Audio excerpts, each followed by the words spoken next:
Bonjour, j'espère que vous allez bien. Notre leçon aujourd'hui portera sur la nouvelle fantastique dans le cadre du module 3. Nous allons commencer notre travail par une définition de la nouvelle. Comme vous le voyez, la nouvelle est un genre littéraire proche du roman. Que veut-on dire par cette indication? Le roman, comme on l'a déjà précisé dans le cadre de la présentation des genres littéraires, est un texte en prose qui présente une histoire imaginaire. Eh bien, la nouvelle a presque les mêmes caractéristiques, c'est-à-dire c'est une histoire aussi qui se présente ou bien qui s'écrit sous forme de texte en prose. Mais, contrairement au roman, la nouvelle se caractérise par sa brièveté. Que veut-on dire par sa brièveté? C'est-à-dire son aspect court, une petite histoire. Ce n'est pas comme dans le roman où il y a une histoire assez longue et assez prolongée.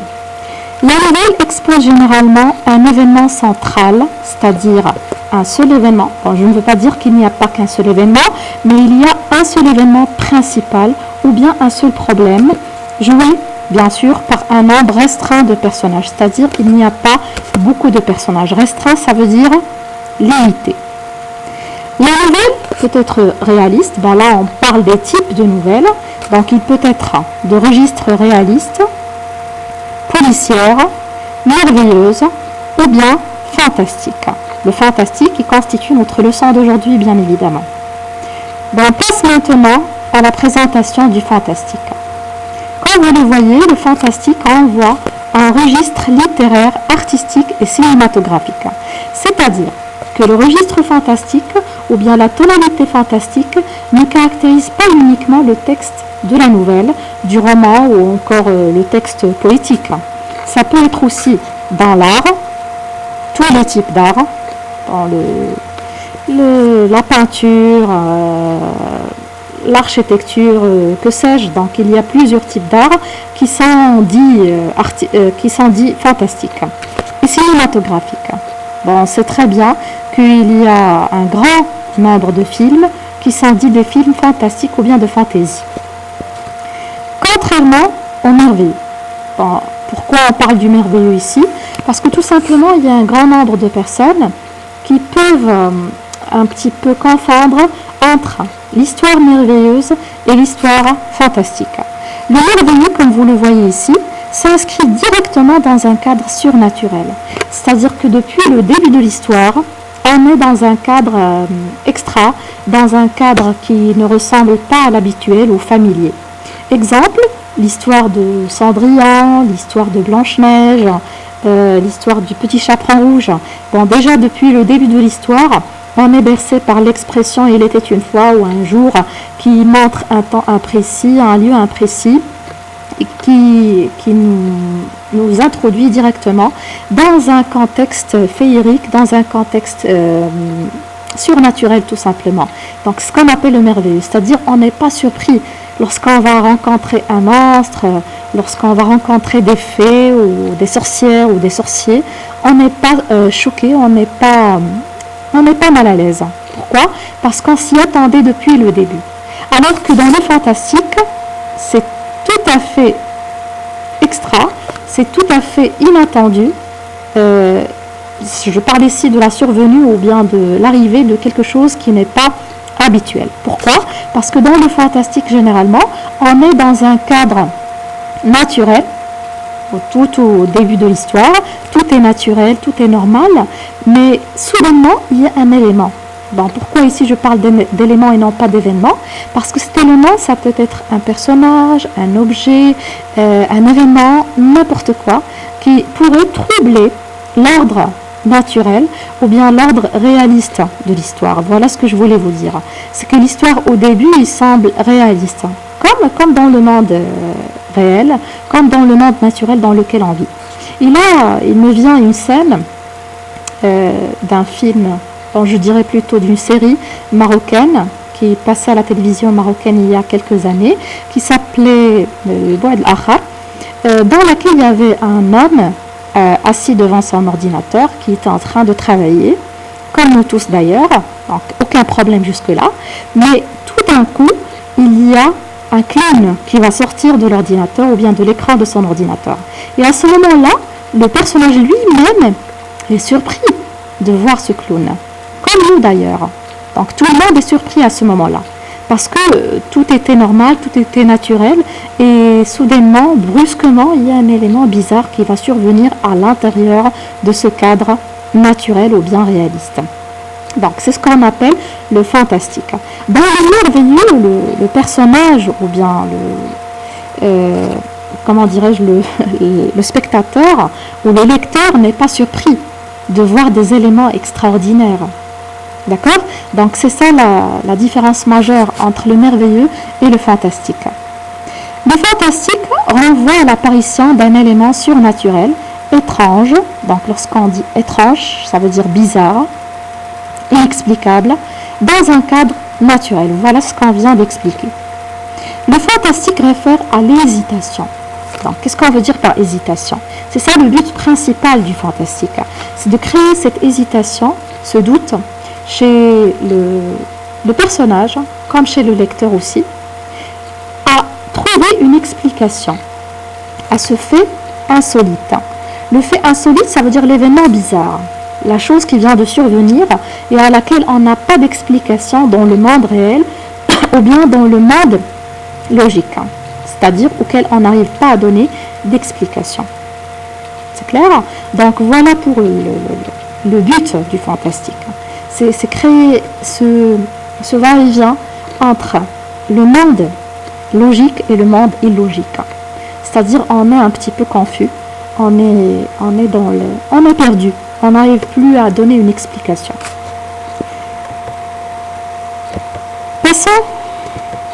Passons maintenant à l'univers de la nouvelle fantastique. Bon, lorsqu'on parle de l'univers de la nouvelle fantastique, c'est l'univers du fantastique en général. Et premier élément, ou bien première partie dans cet univers par lequel on va commencer, c'est la définition de la nouvelle fantastique. Donc, comme vous le voyez, il s'agit d'un récit court, comme la plupart des nouvelles d'ailleurs. Ça, on l'a déjà vu lorsqu'on a travaillé sur la nouvelle réaliste, qui met en scène un univers réaliste. Un univers, c'est-à-dire un monde qui est réaliste, c'est-à-dire qui ressemble à la réalité, ou bien à ce qui est normal, à ce qui est naturel. Et qui est troublé, c'est-à-dire dérangé par la survenue ou l'arrivée de faits ou d'éléments surnaturels et étranges. C'est comme ce que je viens d'expliquer. On est dans un cadre normal, tranquille, il n'y a aucun problème. Et tout d'un coup, il y a un élément auquel on n'arrive pas à donner d'explication logique, qui va survenir à l'intérieur de l'histoire. Bon, passons maintenant en revue les éléments de cet univers fantastique. L'un des éléments, ou bien l'une des composantes les plus importantes de l'espace de la nouvelle fantastique, ce sont les espaces de la nouvelle fantastique. Bon, qu'est-ce qu'on veut dire par les espaces? Les espaces, c'est-à-dire les lieux, ou bien le cadre spatial dans lequel se passent les événements fantastiques. Bon, généralement, le fantastique arrive dans des lieux éloignés, c'est-à-dire qui ne sont pas habituels. Par exemple, on n'a pas l'habitude de vivre ou de se trouver sur une île déserte. Donc, le fantastique ou bien l'élément bizarre arrivera lorsqu'on est sur une île déserte ou bien arrivera dans une île déserte. Une île, c'est une terre qui est entourée d'eau, bien de mer. Déserte, ça veut dire inhabité. Personne n'habite sur cette île. Château hanté. Bon, vous allez me dire, on trouve aussi les châteaux dans les histoires merveilleuses, bien évidemment. Mais la particularité ou bien la chose qui caractérise les châteaux du fantastique, c'est qu'ils sont hantés. Donc, qu'est-ce qu'on veut dire par le mot hanté? Hanté, ça veut dire habité par des esprits. Des châteaux habités par des djinns, habités par des fantômes, par des créatures qui font peur parfois. Bon, vous l'avez bien remarqué, dans le fantastique, on est un petit peu proche de l'horreur, ou bien des histoires qui font peur. Les forêts hantées, bon, presque la même chose, c'est des forêts qui font peur. Ils sont habités par des esprits, des fantômes, des spectres, des revenants. dans les revenants, c'est-à-dire des morts qui sont revenus. Et ces forêts-là, ils ont des formes bizarres d'arbres, de créatures, d'ombres, donc plein de choses qui font peur. Ensuite, nous avons les cimetières. Bon, les cimetières, c'est à l'endroit où il y a les tombeaux des morts. Le tombeau, c'est-à-dire la place où l'on va mettre le cadavre d'une personne qui est morte. Le miroir. Donc là, c'est un espace aussi privilégié du fantastique. Bon, c'est pas comme le miroir d'Alice au Pays des Merveilles ou bien le miroir de Blanche-Neige. Non, non. Donc ce sont des miroirs un petit peu bizarres. C'est des miroirs qui existent dans le monde réel ou bien réaliste, mais qui vont faire des choses qui sont surnaturelles. Ensuite, le temps de l'apparition de l'élément fantastique. Donc, comme j'ai dit, le temps, le lieu, les personnages, tout apparaît normal au début, à l'intérieur du fantastique. Mais, à un moment donné, c'est-à-dire à un temps particulier à l'intérieur de l'histoire, il va y avoir un changement au niveau du temps, comme un changement au niveau de l'espace. Et le temps de l'apparition du fantastique, il est caractérisé généralement par un climat triste, un climat qui n'est pas vraiment tranquillisant. Comme par exemple le crépuscule. Donc, qu'est-ce qu'on veut dire par le crépuscule? Le crépuscule, c'est ce moment-là entre la nuit et le jour, donc presque le coucher du soleil.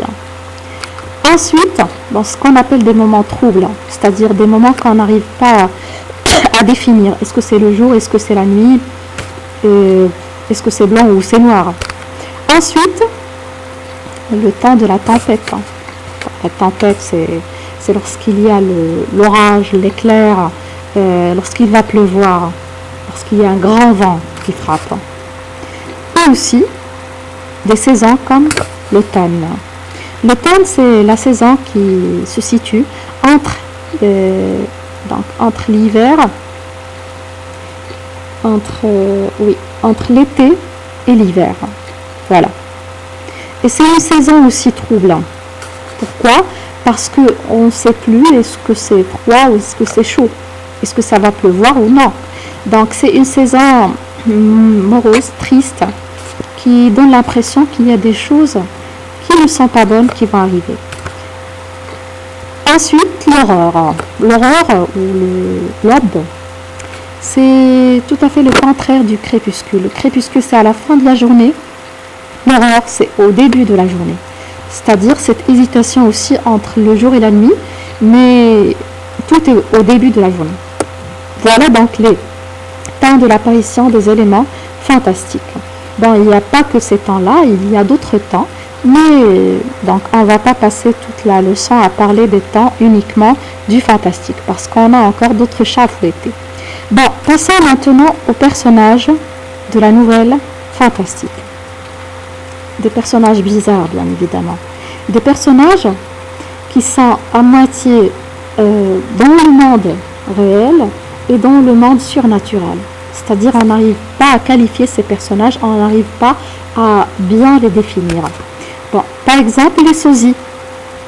Les sosies, c'est comme des jumeaux, c'est-à-dire, il y a un homme et il y a un autre homme qui lui ressemble. Ou bien une femme et une autre femme qui lui ressemblent. Bon, bien sûr, physiquement, ils ont presque le même physique. Et parfois la même personnalité, parfois non. Donc, c'est ce qu'on trouve généralement. Ils ont des personnalités contradictoires. Le double, c'est-à-dire moi et mon double. Le personnage est son double. C'est-à-dire, c'est comme une ombre. Quelqu'un qui est toujours avec toi, qui t'accompagne, mais qui est ton double tout simplement. Les zombies. Les zombies, c'est des morts vivants. Qu'est-ce qu'on veut dire par des morts vivants? C'est comme des... Bon, c'est des morts. Les zombies, c'est des morts qui sont sortis de leur tombeau, tout simplement, qui font peur. Les vampires. Bon, les vampires, c'est des créatures du fantastique et qui sont des suceurs de sang. Des suceurs de sang, c'est-à-dire des personnages qui vivent en buvant le sang des humains. C'est comme dans l'histoire de Dracula ou dans l'histoire de Twilight. Donc si vous avez eu l'occasion de les voir. Les fantômes ou les spectres. Bon, les fantômes, c'est des créatures qui sont entre ils n'ont pas de corps. Donc les fantômes, ce sont des apparitions, comme les esprits aussi. C'est des apparitions qu'on peut voir parfois, qu'on peut entendre. On parle des fantômes des morts ou bien des esprits des morts. On entend les voix, on voit des choses qui se déplacent à l'intérieur de la pièce ou bien à l'intérieur de la maison. On se dit qu'il y a quelqu'un, mais il n'y a personne. Donc on sent leur présence. C'est ça les fantômes, les spectres. Bon, le mot spectre, c'est presque un synonyme du mot fantôme. Les esprits, c'est-à-dire les esprits des revenants ou bien les esprits des morts. Ça peut être les esprits des morts et ça peut être aussi d'autres créatures. Ensuite, donc, nous allons voir le côté linguistique ou bien le côté stylistique au niveau de la nouvelle fantastique.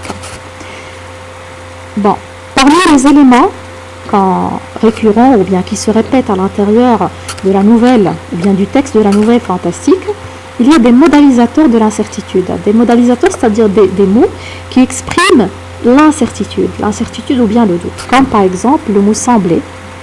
Bon, il me semble que j'ai vu une créature bizarre paraître, le verbe apparaître et peut-être.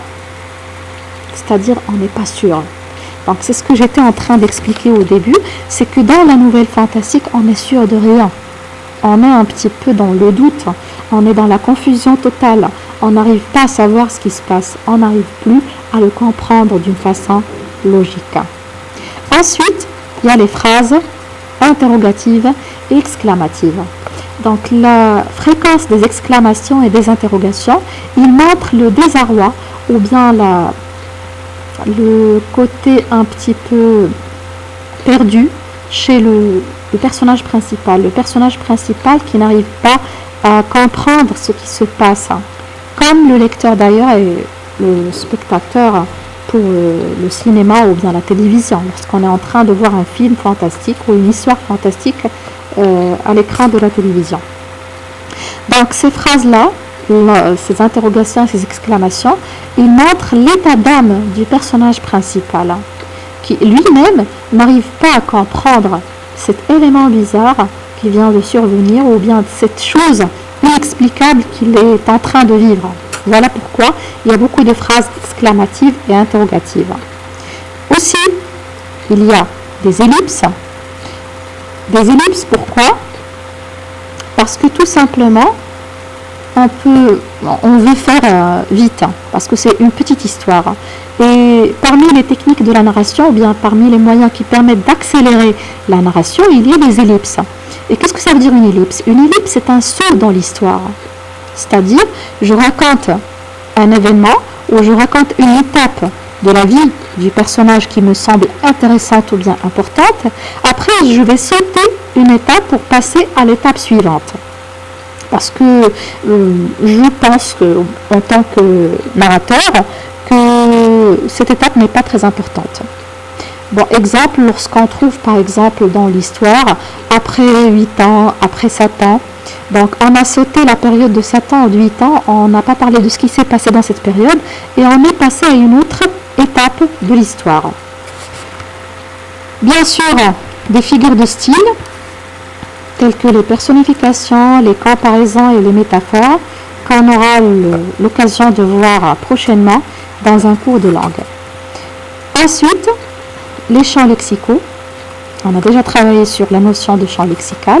Donc les champs lexicaux, c'est-à-dire l'ensemble des mots qui se rapportent au thème du mystère, de l'étrange. Donc lorsqu'on dit mystère, ça veut dire obscur. On n'arrive pas à le comprendre, on n'arrive pas à voir clair dans ce qui se passe. L'étrange, c'est-à-dire le bizarre, l'inexplicable, de la peur, parce que ces éléments bizarres qui arrivent soudainement, ils font peur, et de la folie.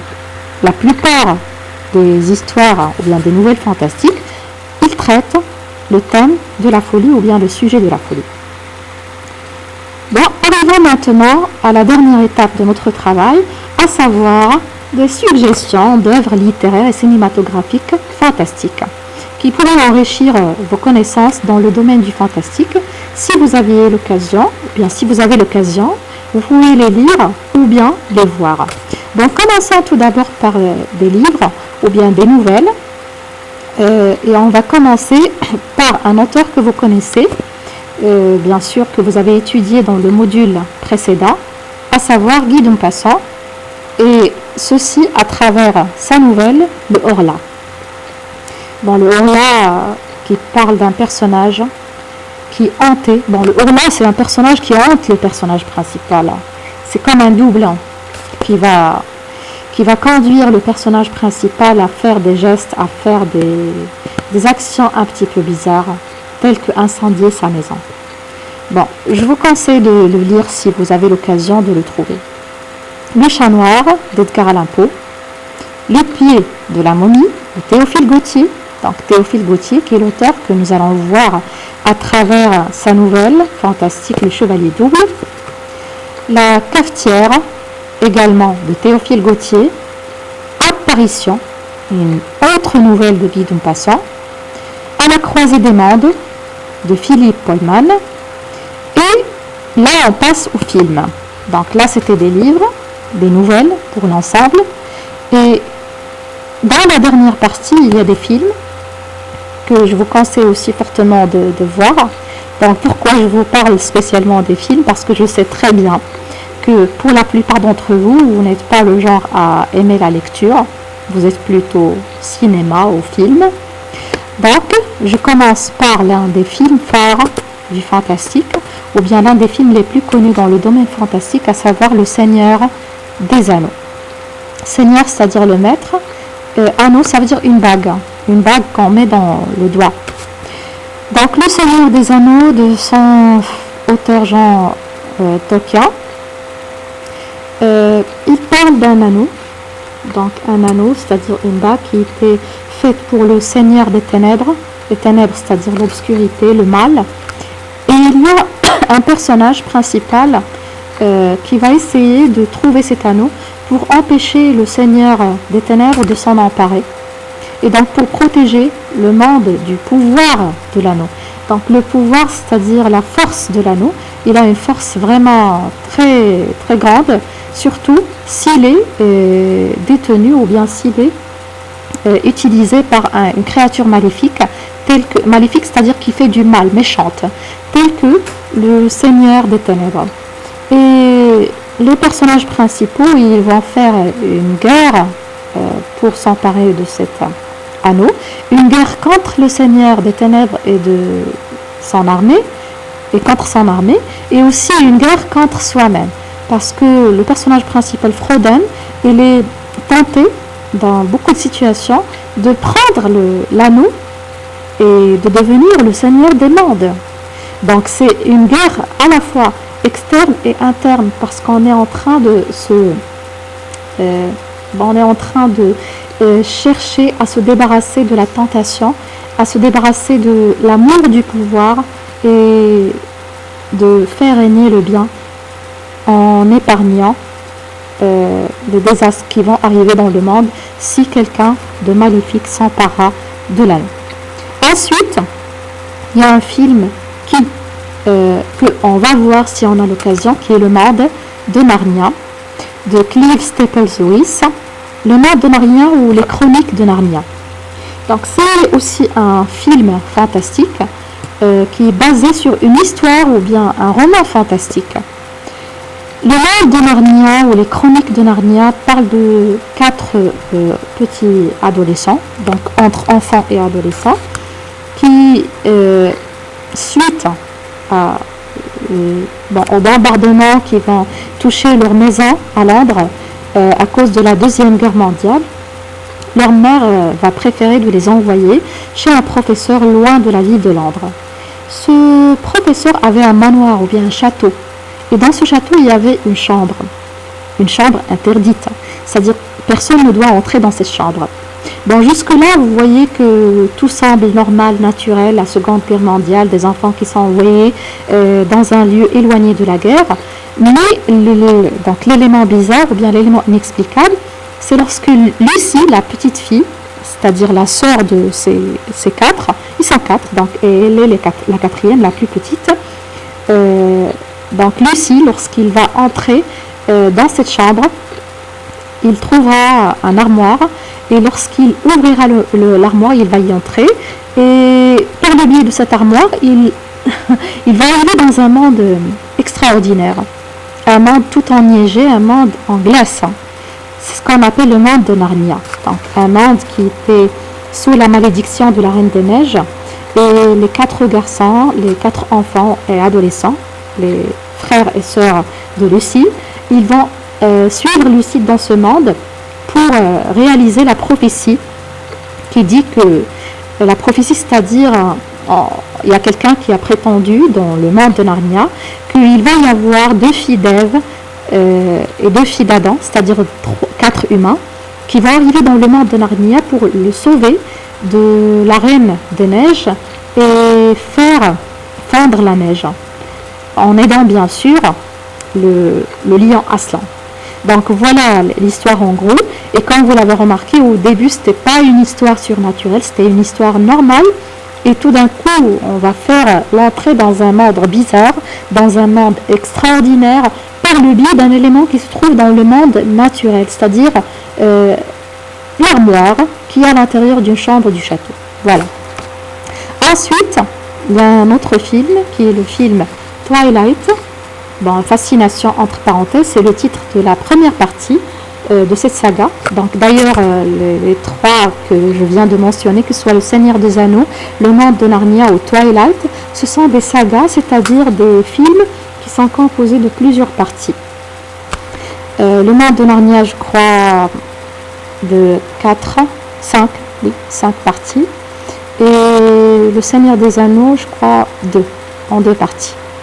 Twilight ou Fascination aussi en 5 ou bien 6 parties. La première partie s'intitule Fascination, de son titre bien sûr français, de Stephen Meyer. Donc Twilight, c'est un petit peu comme l'histoire de Dracula. C'est l'histoire de Isabella ou bien Bella, une jeune fille de 17 ans qui habite et qui étudie avec un garçon bizarre. D'ailleurs, toute la fratrie ou bien toute la famille de ce garçon est bizarre.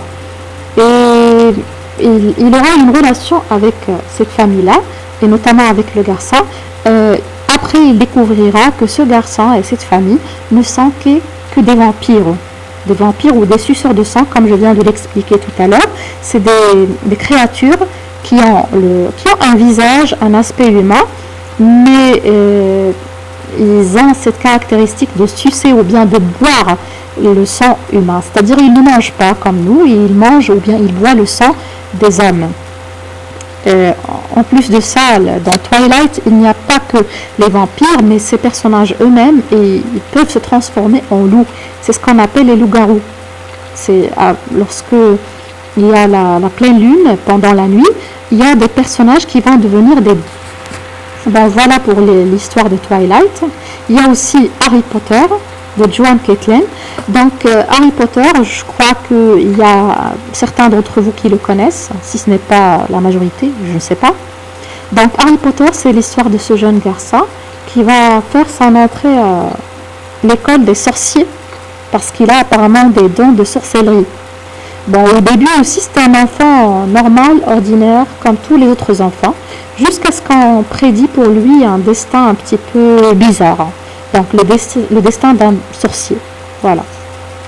Avatar de James Cameron. Donc, Avatar, c'est une histoire entre naturel et surnaturel. Bon, l'histoire d'un personnage qui va entrer dans un dispositif et qui va avoir la capacité de voyager dans le monde de la nature et de vivre d'une façon naturelle. Bon, vivre avec des créatures beaucoup plus naturelles. Bon, voilà pour la sélection que je vous ai choisie. Bon, j'espère que vous avez profité un petit peu de cette sélection et que vous avez un peu saisi ce que ça veut dire le fantastique et ce que c'est que la nouvelle fantastique.